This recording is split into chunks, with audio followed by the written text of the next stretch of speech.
One night, when I had tasted bitterness, I went out onto the hill. Dark heather checked my feet. Below marched the suburban lamps. Windows, their curtains drawn, were shut eyes. Beyond the sea's level darkness, a lighthouse post. Overhead obscurity.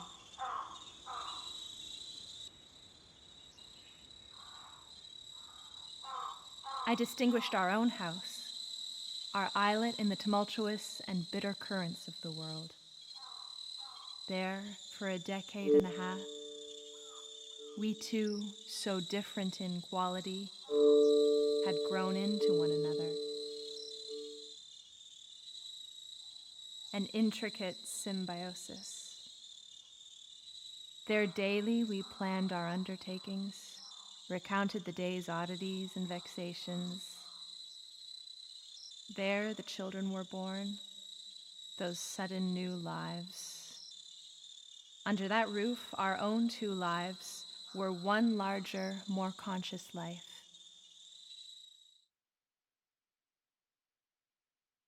I had always supposed that humans were unique beings. An inconceivably complex conjunction of circumstances had produced them. Yet here, on the very first globe to be explored,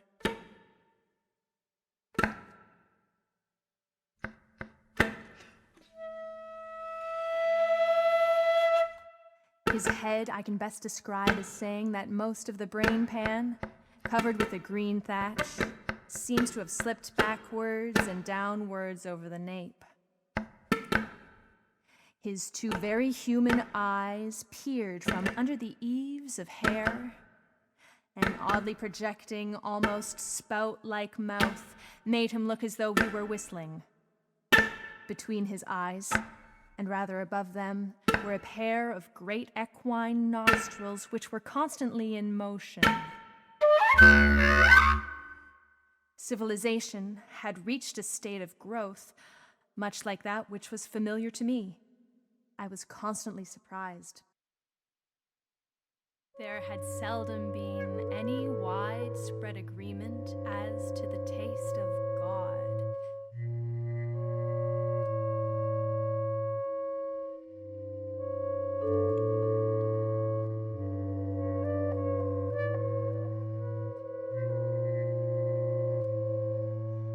Wars have been waged to decide whether they were in the main sweet or salt, whether their preponderant flavor was one of the many gustatory characters which humans cannot conceive.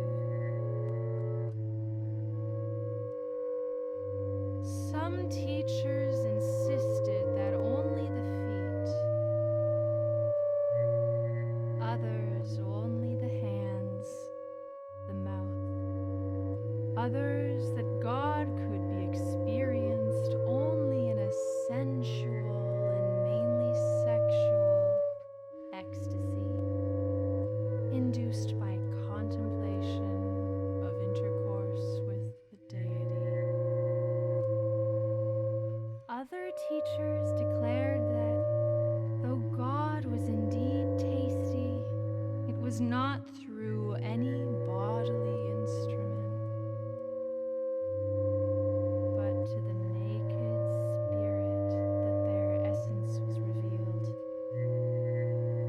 A flavor more subtle and delicious that included all that was most fragrant and spiritual, and infinitely more.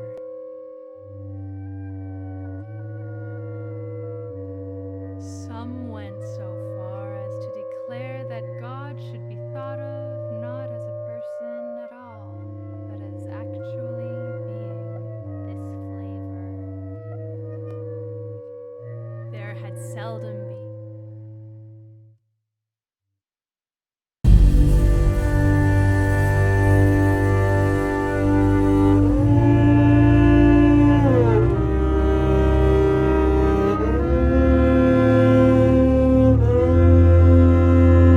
Particular themes of approach or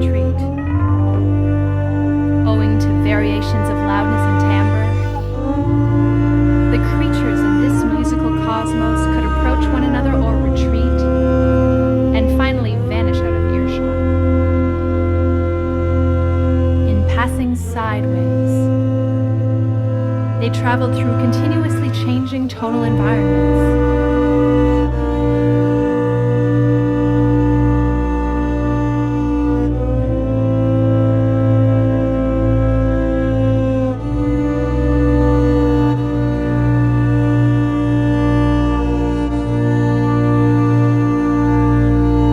Followed creations with spatial characters of several dimensions. Creations Euclidean and non-Euclidean,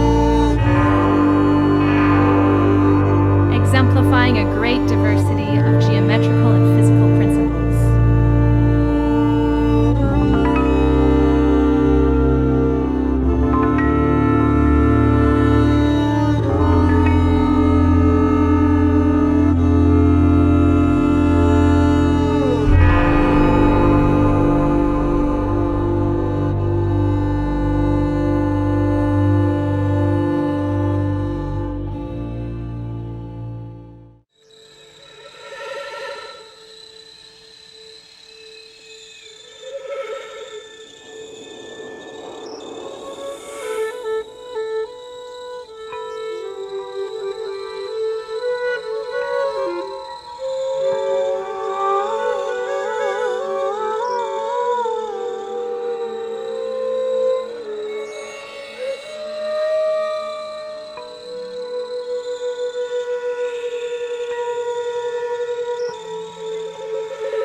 I woke on the hill.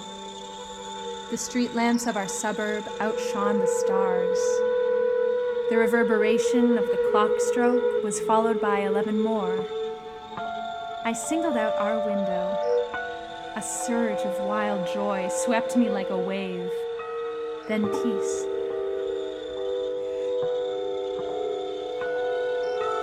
The littleness, the intensity of this whole earth, its film of ocean and of air, its discontinuous, variegated, tremulous film of life, of the shadowy hills, of the sea, vague, horizonless, of the pulsating lighthouse, of the clanking railway trucks.